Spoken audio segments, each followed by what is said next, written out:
We, the mundane Afrofuturists, being alternately pissed off and bored, need a means of asserting a different set of values to begin imagining the future. In looking for a new framework for Black cultural production, we are temporarily united in the following actions. The mundane Afrofuturists recognize that we did not originate in the cosmos. The connection between Middle Passage and space travel is tenuous at best. Out of 534 space travelers, 14 have been Black. An all-Black crew is unlikely. Magic interstellar travel and/or the wondrous communication grid can lead to the illusion that all people are treated equally in outer space and cyberspace. Outer space will not save us from injustice, and cyberspace was founded on a master-slave relationship. While we are often othered, we are not aliens. While our ancestors were mutilated, we are not mutants. Post-Black is a misnomer. Post-colonialism is a misnomer. The most likely future is one in which we only have ourselves and this planet.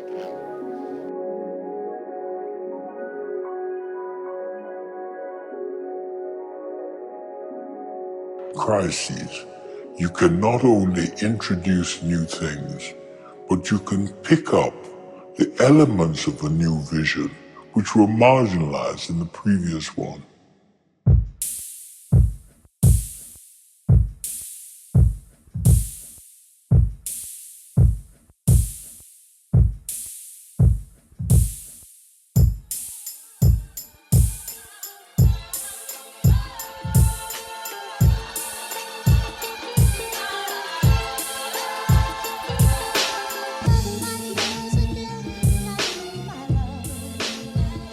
I am a first-generation Californian, a descendant of Slidell, Louisiana, and a curator and a film programmer. Within Black California and creativity, there's this history of kind of expansion and experimentation, and I think it all has to do with the environment that we exist in, being very close to nature, being in an expansive city like LA. The collective psyche that they were holding, which was, we've never been to this place before, but we're interested in imagining and kind of expanding our minds and, looking for something new. So kind of like the boldness of the people who are coming here, and then you go down to LA and you think about the LA Rebellion, which is, a group of predominantly Black filmmakers in the 70s who were allowed into UCLA for the first time in their film school and who were making work about, the places they came from, Watts, Inglewood, Compton, but we're doing it in this very lovingly way and kind of this documentary-like way.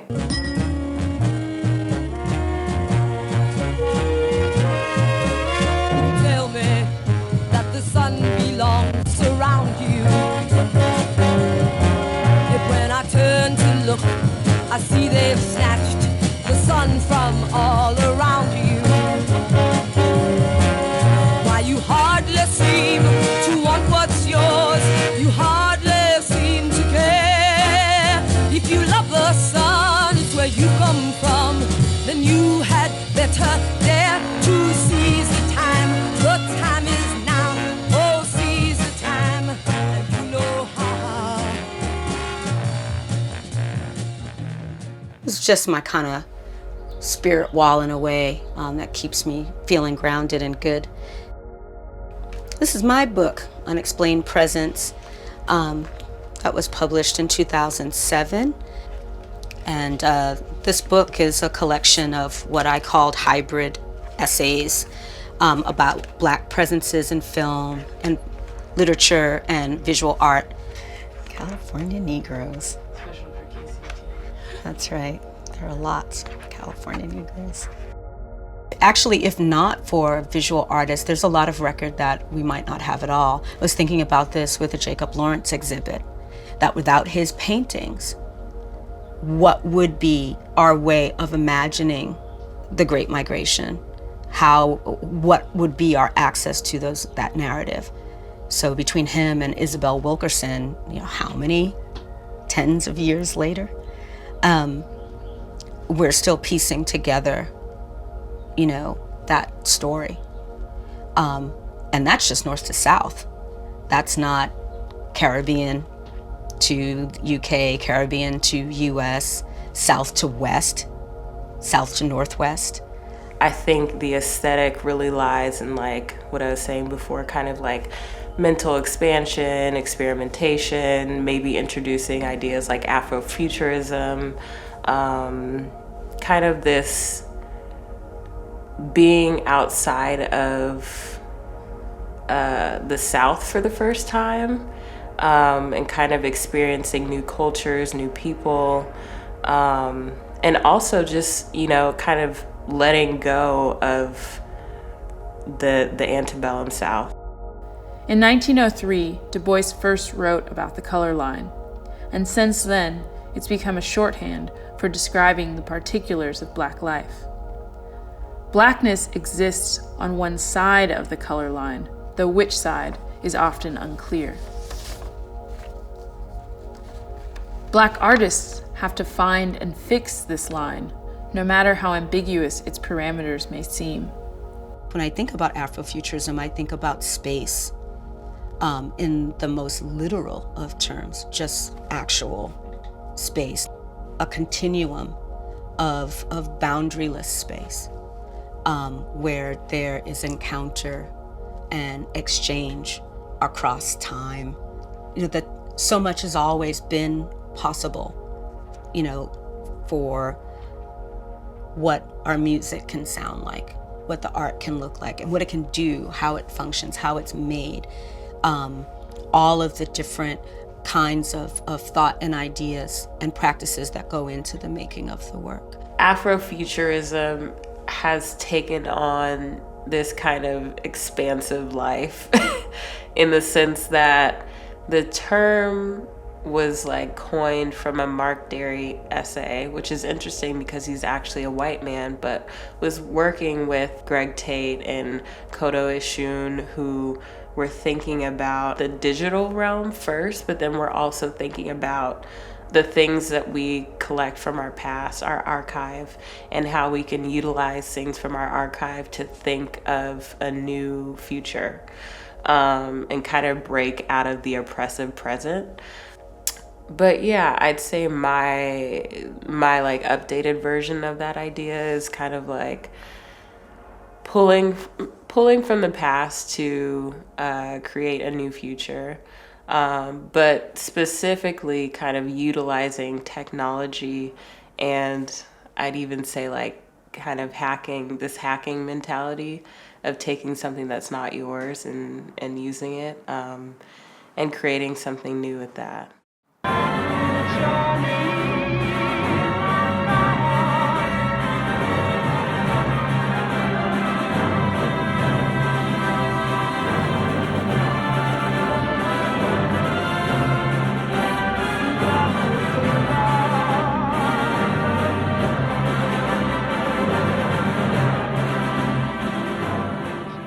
I think when I started out making work, I always had this feeling that I had the power to kind of create reality through, and not in a way where like a reality in your head, by like making fantasy, but I think by making work that maybe people view and then take on. I always felt that there was a very strong power in making representation. I'm really obsessed with this essay by Frederick Jameson called Progress versus Utopia, Can We Imagine the Future? And basically he's thinking about the idea of science fiction and how it sort of predetermines as a society what we end up living out.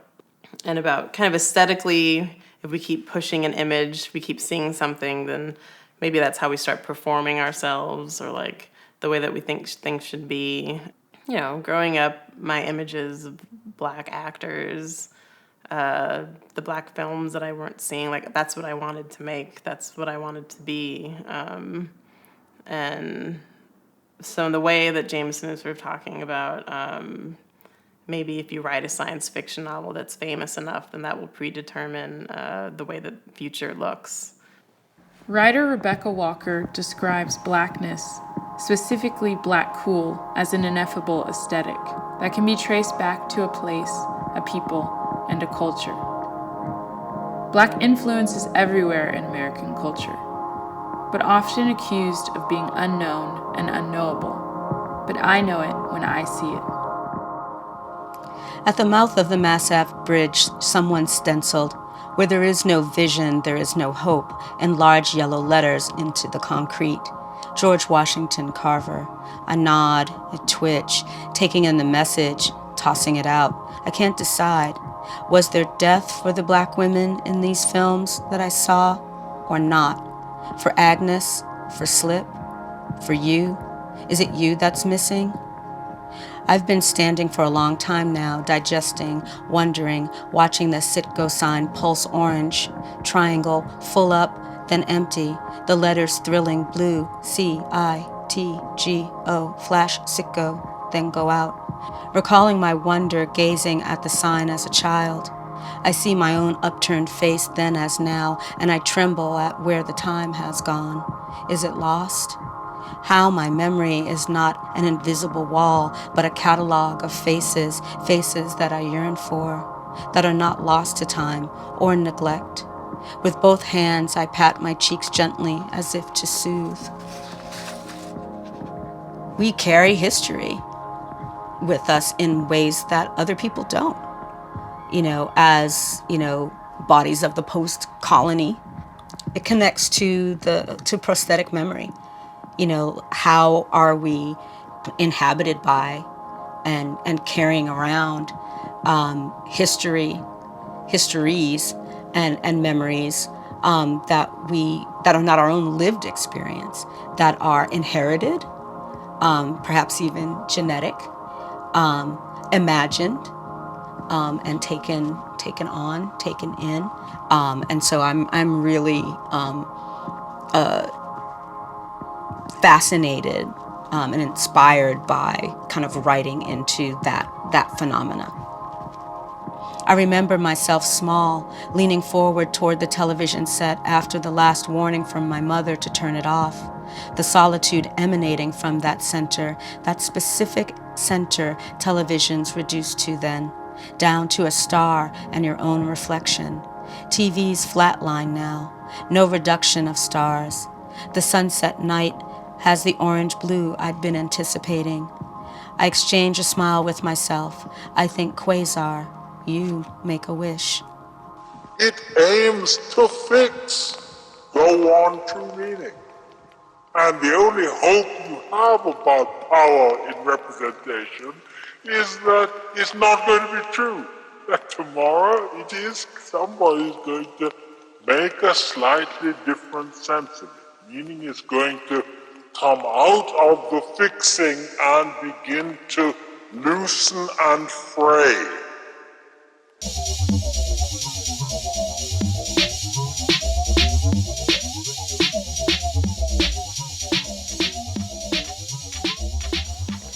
I make music by myself, so yeah, I guess I'm a producer, but we try and make music that we like to listen to and that hopefully other people like to listen to, really. We just try our best to make vinyl in these modern times.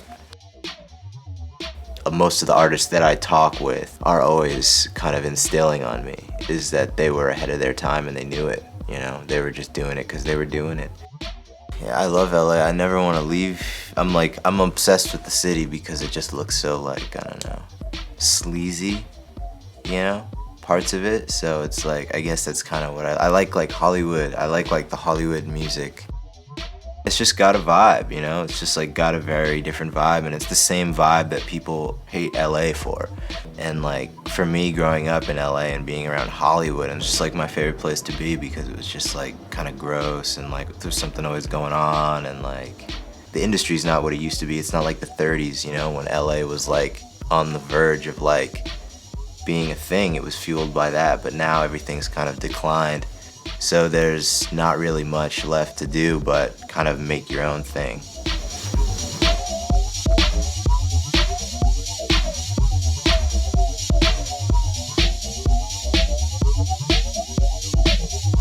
This is one of the first pressed records from my friends at LA Club Resource, kind of this interest in like Black LA and the history of it.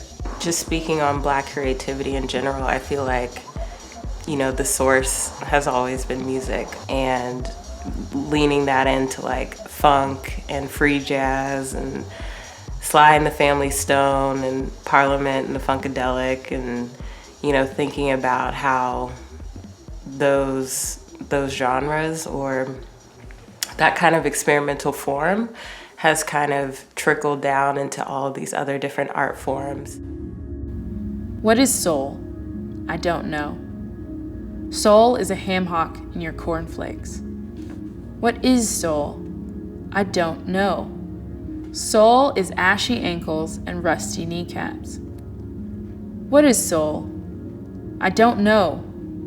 Soul is the ring around your bathtub. What is soul? Soul is you, baby. Soul is you.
Gimmicks, man. It's just all nice. Gimmicks.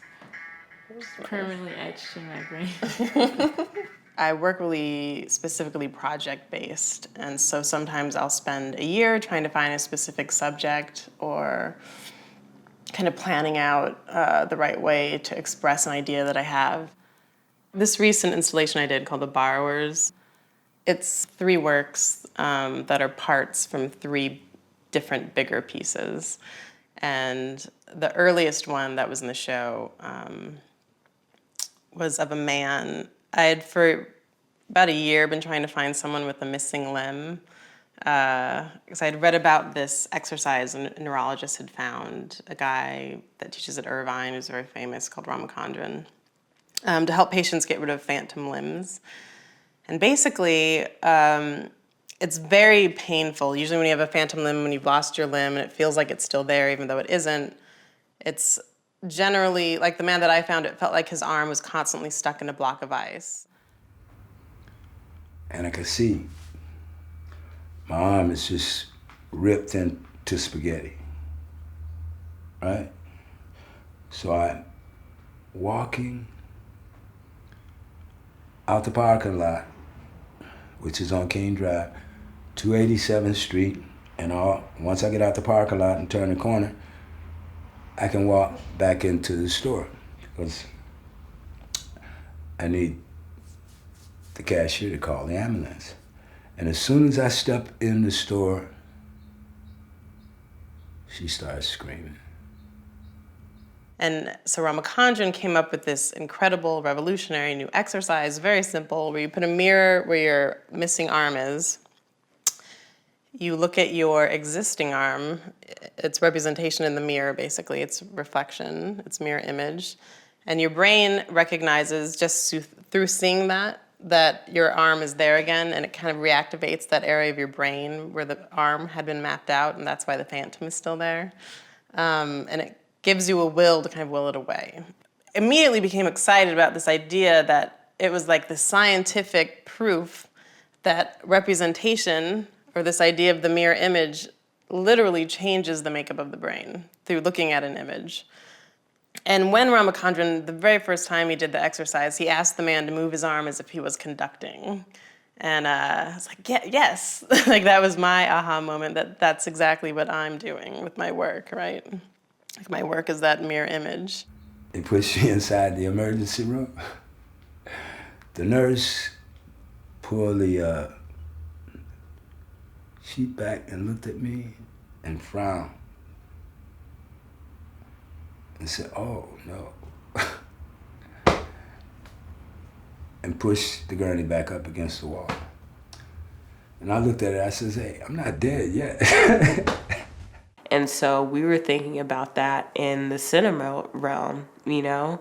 When you think about media and you think about the entertainment industry and you think about the constant stereotypes that the Black body has to engage with, we're thinking about spaces that existed outside of that and creating a space for that.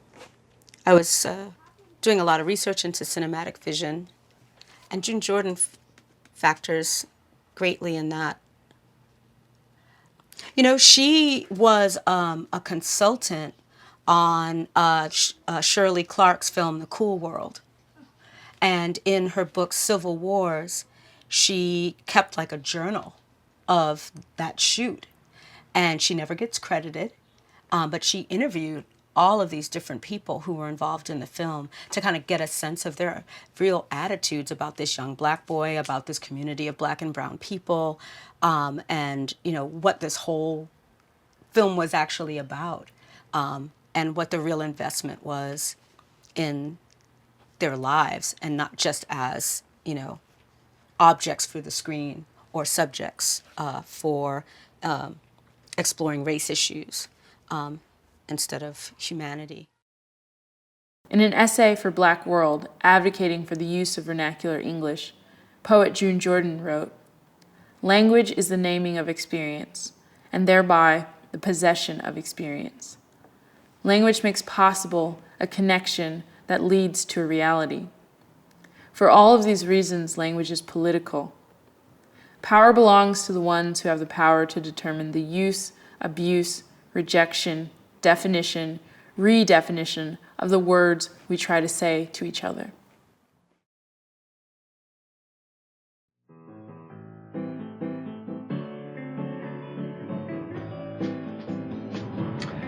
A, B. That's a A. D. And here's a B. And nobody care about no C. And ain't nobody interested in D. Right? E's got it all covered. A, C. We ship B, to the L. A, C, Hang up with the G. D, Move E, down to the H. F, Jump to the G, J. H, J.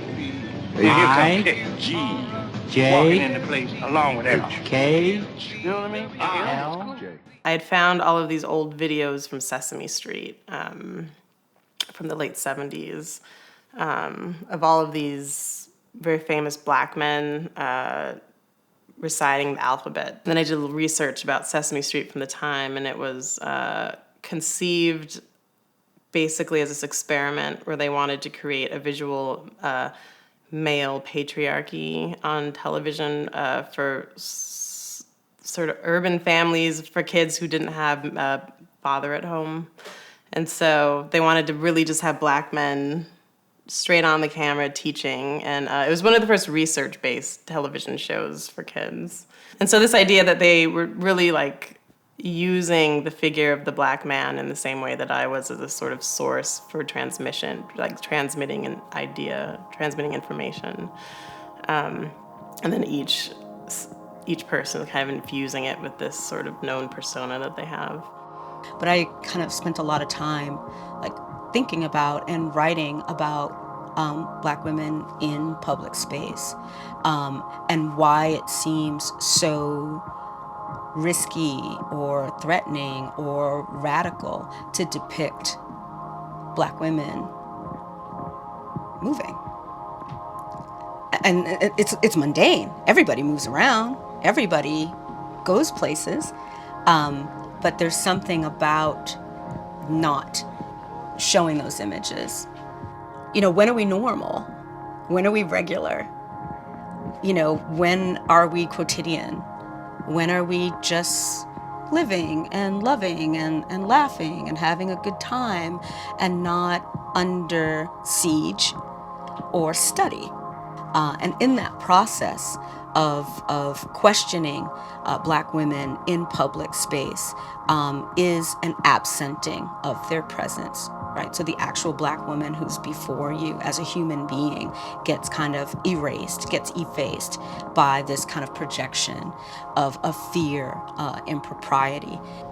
Like, why is that radical to kind of make a film about a Black woman going to work? Like, why was it so amazing to see Nola Darling, you know, walking around in Brooklyn? It's ordinary. And yet, as a dramatic, cinematic moment, it's extraordinary. There's a certain pleasure of the life of the mind that cannot be denied. It's true that you might be socially isolated because you're in the library at home and so on, but you're intensely alive. In fact, you're much more alive than these folk walking these streets of New York in crowds, which is no intellectual interrogation and questioning going at all. But if you read, John Ruskin, or you read a Mark Twain, or my God, Herman Melville, you almost had to throw the book against the wall because you're almost so intensely alive that you need a break. Exactly. It's time to take a break and get a little dullness in your life, you know. The mundane Afrofuturists rejoice in, piling up lazy, overused tropes and setting them on fire. These stupidities include, but are not exclusively limited to, jive-talking aliens, jive-talking mutants, magical Negroes, enormous self-control in light of great suffering as the natural state of existence, inexplicable skill in the martial arts, reference to Wu-Tang, reference to Sun Ra, reference to Parliament Funkadelic, reference to George Clinton, reference to Janelle Monáe. Obvious, heavy-handed allusions to double consciousness, desexualized protagonists, white slavery, Egyptian mythology and iconography, the inner city, metallic colors, sassiness, platform shoes, continue at will. We also recognize that these stupidities and others have brought harmless fun to millions of people. Burning these stupidities and others will bring harmless fun to millions of people.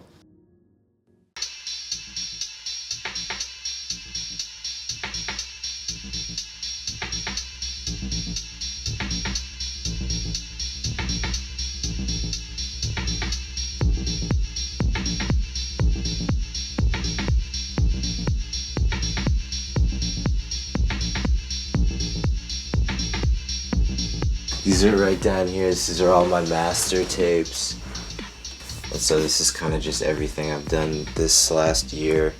I was trained classically in drums and jazz drums. So that was the first musical thing that I did because my uncle was a professional jazz drummer and my grandfather was a professional jazz drummer. And it's kind of in the family as far as rhythm.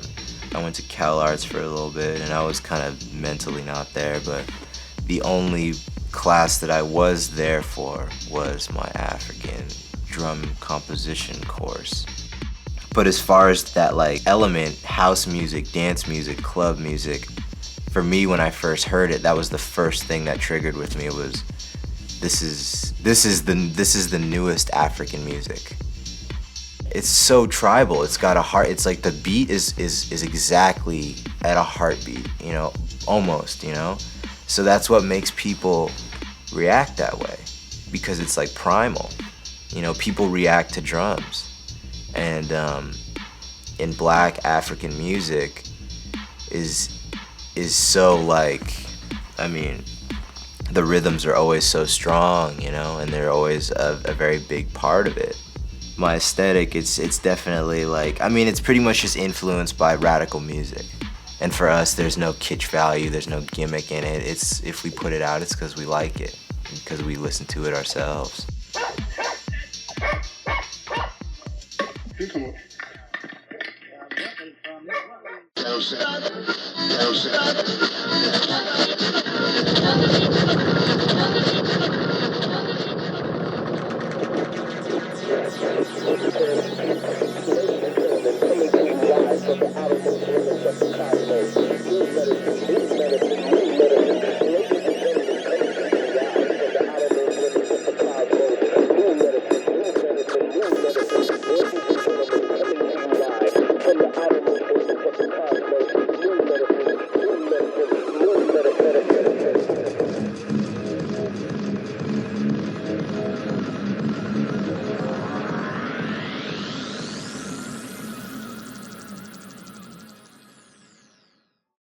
We were at the Dallas Museum of Fine Art, and we had this really great screening. And we were talking about Moon Rising, which is a piece by Terrence Nance and Sanford Biggers. And that piece is kind of this like rural meditation on the South. And it features a lot of Sanford's pieces because, you know, he's a fine artist. And so he makes these really beautiful quilts that are kind of in remembrance of, you know, this history of making quilts in the South and how they're passed down to different members of the family and how in those quilts hold stories about the family. And it opened up this conversation where all of these people were like, oh, well, my grandma made this quilt and it featured this, this, and this. And like, this is what that means to my family. Or like this one woman was like, my grandma made this intricate quilt about the solar system. And she's like, and that's how I learned about the planets and the stars, was from this quilt that this old Black woman made, you know, just like thinking about the power in that, and alternative ways of storytelling and the histories that we hold on to, you know. I mean, I thought it was going to be this quick thing, you know, like just LA, Chicago, we're good, you know, no one else is really interested in this. But it's been amazing to think about kind of the expanse and how it as an entity has like taken its own form. You know, it's turned into a book. It's been programmed all over the US. It's also been like a great place for like all of these creatives to come together and meet each other, you know, in different cities and kind of expand. And like from that, people have started working together and collaborating. And so it's been really cool, like as the curator, to see, I guess, this little thing kind of grow into this massive idea that everyone's pulling from. What Aaron Christoval and Amir George in, you know, their film series call, you know, off of Robin Kelly, The Black Radical Imagination, you know, that so much has always been possible, that it's not driven by the market, not driven by a very essentialist idea of what Blackness is or the conventions of what Black people can understand. You know, what is an audience? You know, that all of this is constantly in the making and remaking with the work. A sense of the power of the Black imagination, to protect, to create, to destroy, to propel ourselves towards a metaphysical space beyond the public everyday. The opportunity to make sense of the nonsense that regularly and often violently accents Black life.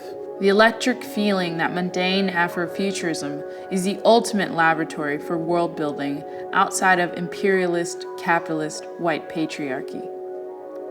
The sense that the rituals and inconsistencies of daily life are compelling, dynamic, and utterly strange.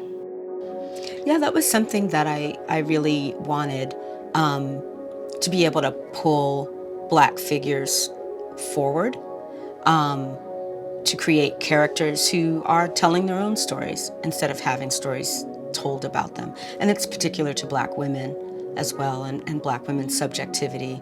When are we in control of our own stories? When are we telling our own stories? And having, fun and play, but also kind of a critical engagement with our own language, for building our world and naming, as the June Jordan collection is called Naming Our Destiny, right? How do we do that? The past couple of years, I had been working with the education department at LACMA. They had commissioned me to make this giant work. We went to 9 different kind of areas around LA, from Redlands to Inglewood. And they wanted me to make works in these spaces and then bring them back to LACMA. And so every couple of months, I would make a couple new works in each town and then kind of put them as an installation in the movie theater there, where they were on loop during the day. But the first one was in Redlands, and I met this woman who just moved from Kenya. And originally she was excited about talking about, she was born again, wanted to talk about the church that she'd found here. But then we started talking, and I realized that she was teaching this class called Laughing Yoga. She worked at an elderly home. And this was like kind of therapy she was giving to them.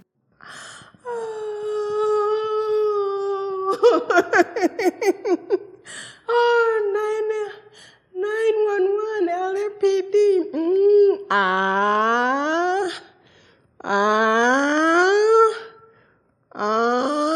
Hello?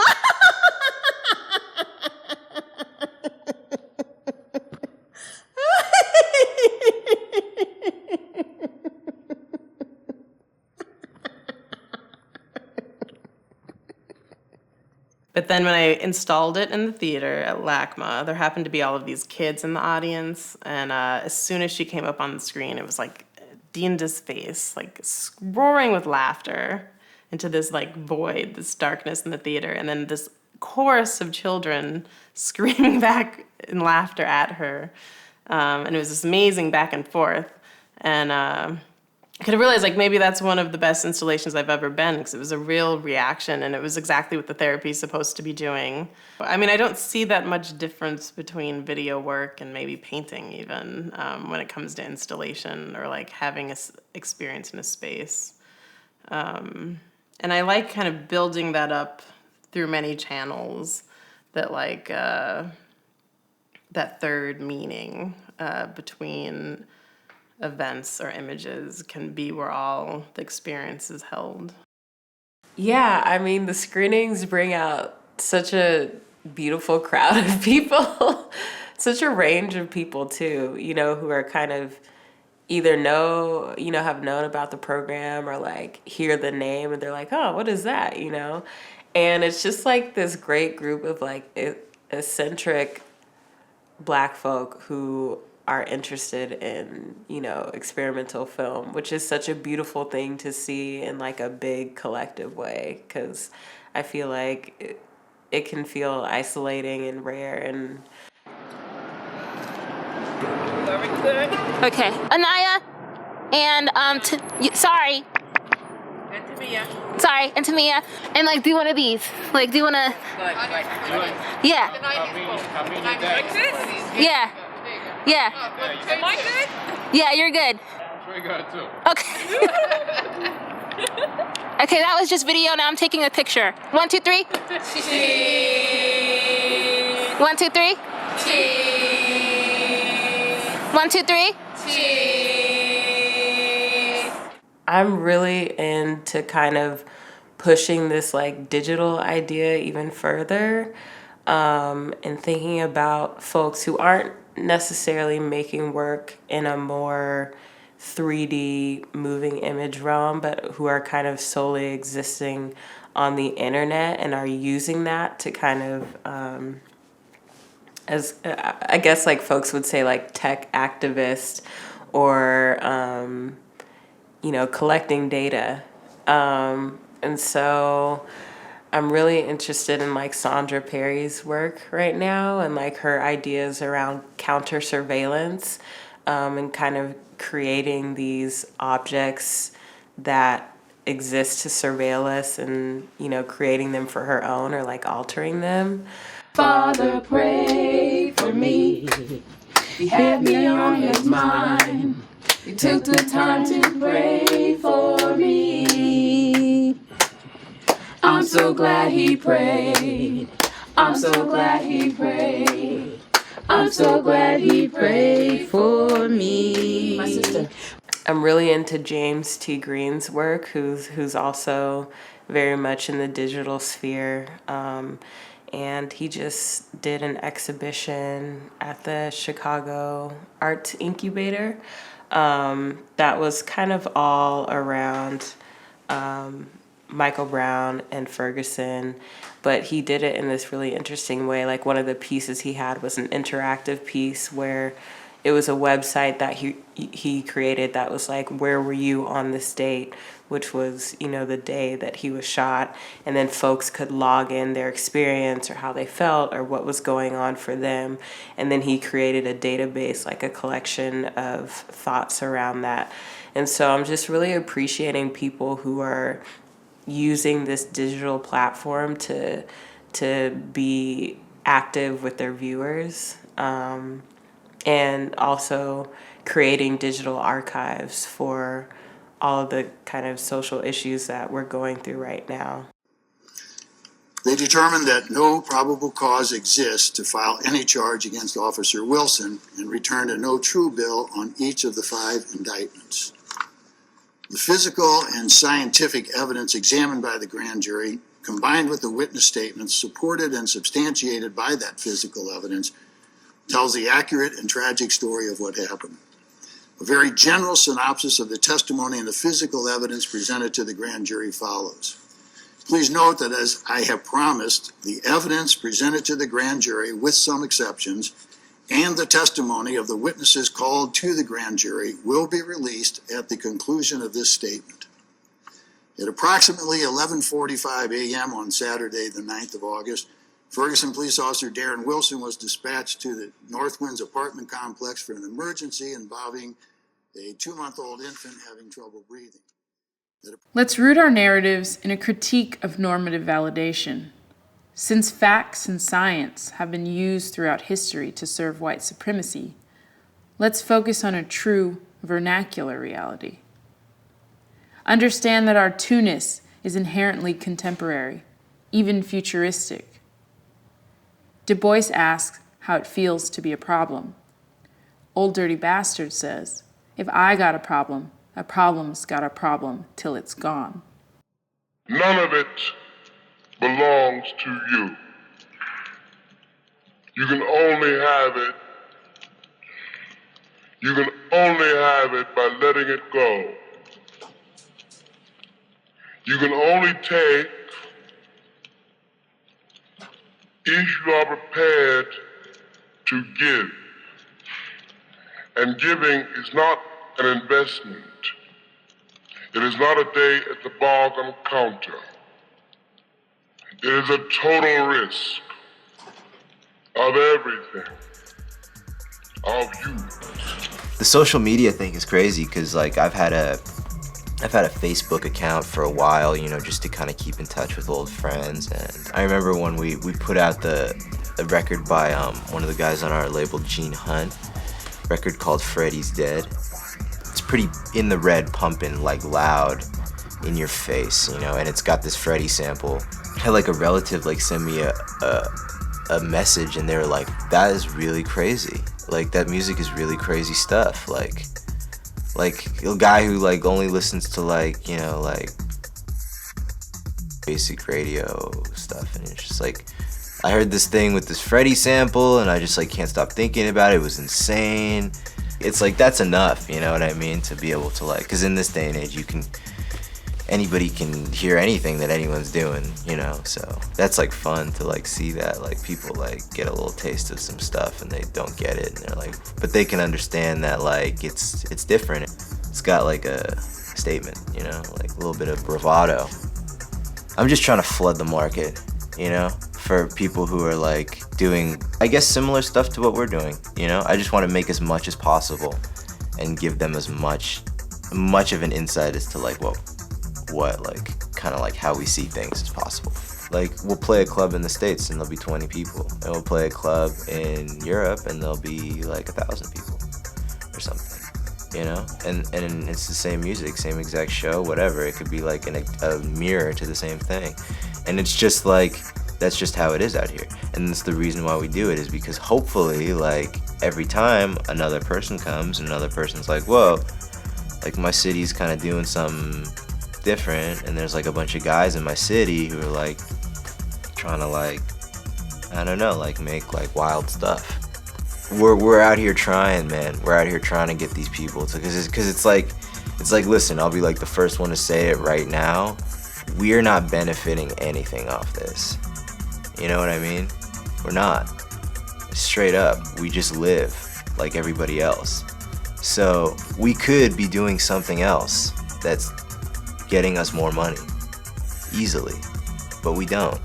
We live like this, and we do this because we hopefully want to bring more of a united kind of like vibe, more so than making a profit. We make friends with people who are not necessarily somebody I would meet on the streets here in LA or just in my day-to-day life. We make friends with like people from other places, people from other walks of life who've dealt with things that sound like a movie, you know? Who've lived lives that are like literally caught up in the system, you know? And like, this was their reaction to it, and it's just like this little piece of like music, and it sounds like that. We do it because we want people to like get turned on to the stuff, you know?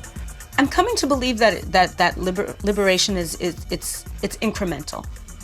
You know, that everything that we do, everything that we say, everyone that we love, everything that we're invested in, what we fight for, the space that we make for creativity, is all contributing to our evolving liberation. And maybe that's the slow boat, you know, because often, you know, liberation, you know, I believe in revolution. You know, I do. And I also am quite aware of the failures of revolution, or maybe the attempts haven't even quite totally occurred yet. They get kind of smashed. But I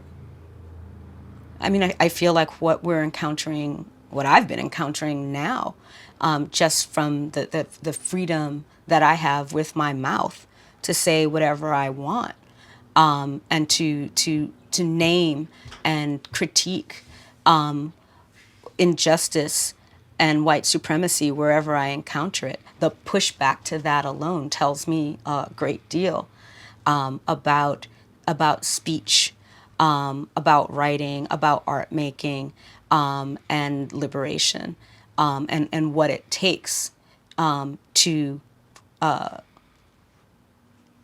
insist and impose oneself in a space in which you're supposed to belong and be free as anybody else.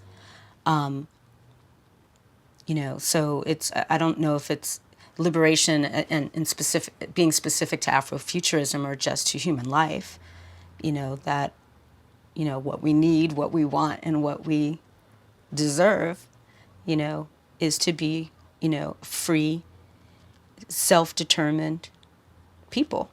I mean, I think that in the end, when I keep talking about this sort of active viewership, to me, that is like the importance, and maybe me being an artist instead of just making narrative cinema, that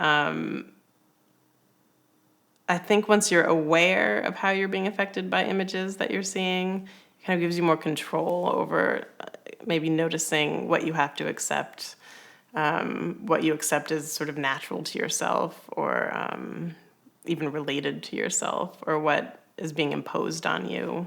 And so sometimes, you know, I'm among a lot of Europeans and a lot of people that, also a lot of students now talk about how they don't need feminism, they feel like they're post everything. And then I go down, I drive literally 20 minutes and everything is different. Everything is segregated, everything is poor, everything is like based on trauma. And I just can't believe that anyone would say that we are, you know, post anything at this point. There are still like radical images to be had. So I don't know how anyone could say that identity doesn't exist or matter, or that we're post-race or post-whatever, feminism. I don't know, I see a lot of issues. I still am seeing a lot of problems. And I still feel like I'm making images that I've never seen. I still feel like there's work that I need to do and can do.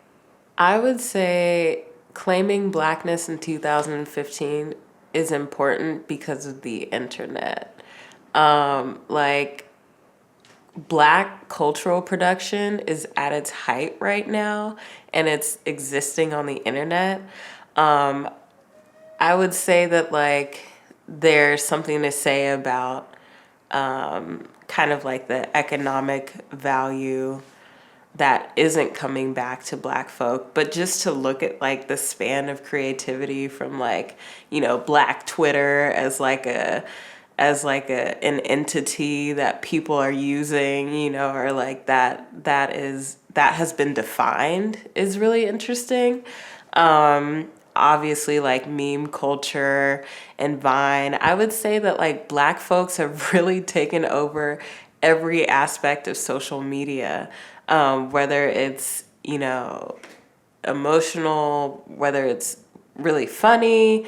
But I think this digital landscape is a place where Black folks are really creating these new ideas for themselves. I also think obviously it's important to note that like our president is Black, and to see the dissemination of him from folks in America and how that's escalating with instances like Trayvon Martin and Mike Brown, and how he gets roped into, you know, those issues where you see police like targeting in on Black bodies. It's important because I feel like it's bringing up this new age of racism. You know, saying that we're in a post-race America is so blasphemous. You know, I feel like what's really happening is that folks are being more covert about their racism, and that I would argue is even harder to deal with because folks aren't, you know, as direct about how they feel about someone.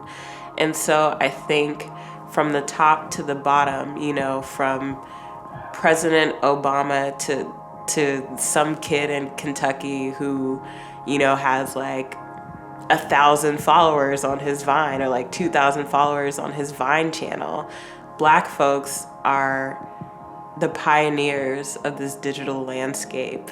And I don't think that can be denied.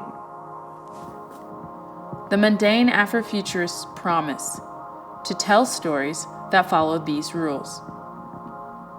No interstellar travel. Travel is limited to within the solar system and is difficult, time-consuming, and expensive. No inexplicable interracism. Dismantling white supremacy would be complex, violent, and have global impact. No aliens unless the connection is distant, difficult, tenuous, and expensive, and they have no interstellar travel either. No internment camps for Blacks, aliens, or Black aliens. No Martians, Venusians, etc. No forgetting about political, racial, social, economic, and geographic struggles. No alternative universes, no revisionist history, no magic or supernatural elements. No Toms, Coons, mulattoes, or bucks. No time travel or teleportation.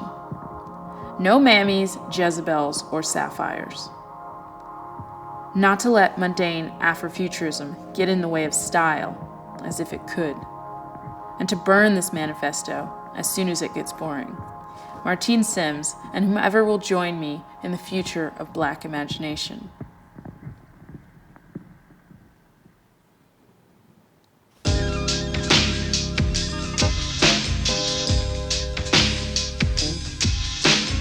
Pure evil.